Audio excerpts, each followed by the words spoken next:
Assalamualaikum warahmatullahi wabarakatuh. Perkenalkan saya Tetang Septianto.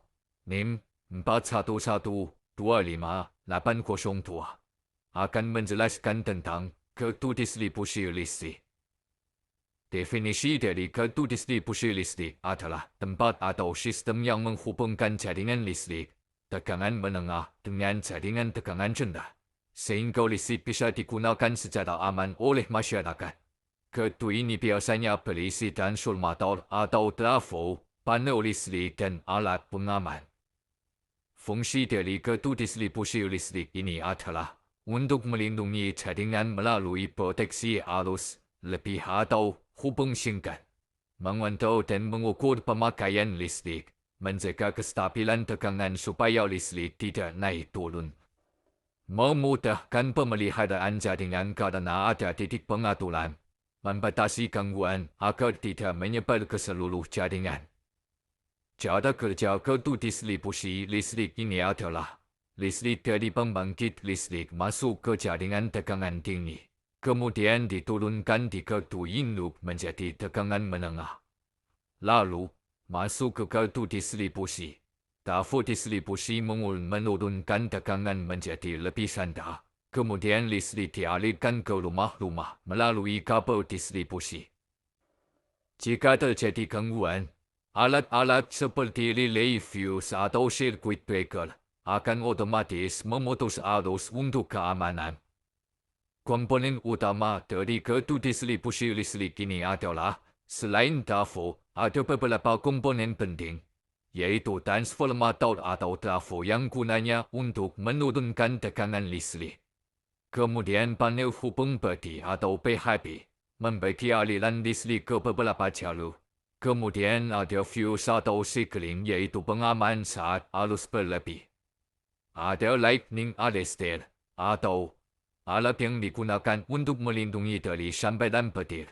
Dan kemudian ada grounding atau pendanahan, yaitu alat yang digunakan untuk mengalirkan arus bocor ke tanah agar aman. Jenis-jenis ketudistribusi listrik.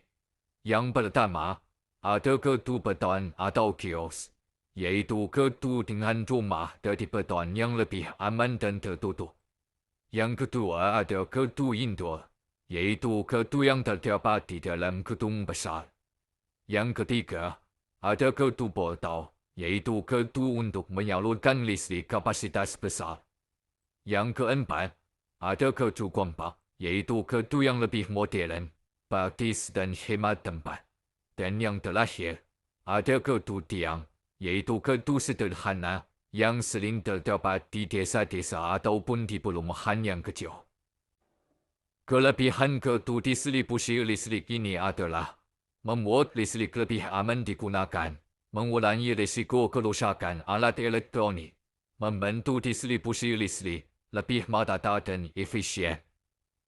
Ketudistribusi tidak hanya menurunkan tegangan, tetapi juga berperan penting dalam pengamanan, pengaturan, dan pemerataan distribusi listrik agar bisa digunakan dengan aman oleh masyarakat sehari-hari.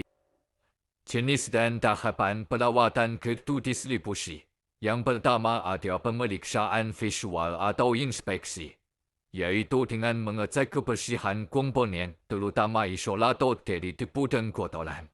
Memeriksa tanda-tanda korosi, kebocoran minyak trafo, atau keretakan pada komponen fisik. Memastikan ventilasi ketu bersih dan berfungsi dengan aman.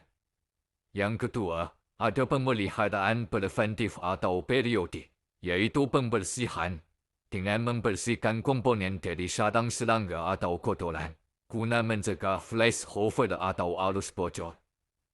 Yang ketiga, ada pengencangan, yaitu dengan mengencangkan koneksi baut, kabel dan konektor pada trafo dan PHBTR untuk mencegah panas berlebih.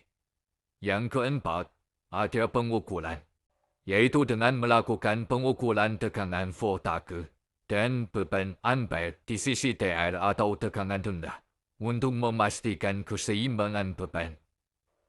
Yang kelima, ada inspeksi infrared atau termovisi, yaitu mendeteksi hotspot atau panas berlebih pada koneksi kabel dan dafur menggunakan kamera infrared. Yang keenam, pemeliharaan kolektif, yaitu perbaikan atau penggantian komponen yang rusak seperti penggantian fuse atau pelebur, perbaikan konektor yang terbakar, atau penanganan oli dafur. Tujuan utama dari perawatan ini adalah untuk mencegah gangguan teknis, memperpanjang umur peralatan dan menjaga stabilitas pasokan listrik ke pelanggan. Sekian penjelasan dari saya. Assalamualaikum warahmatullahi wabarakatuh.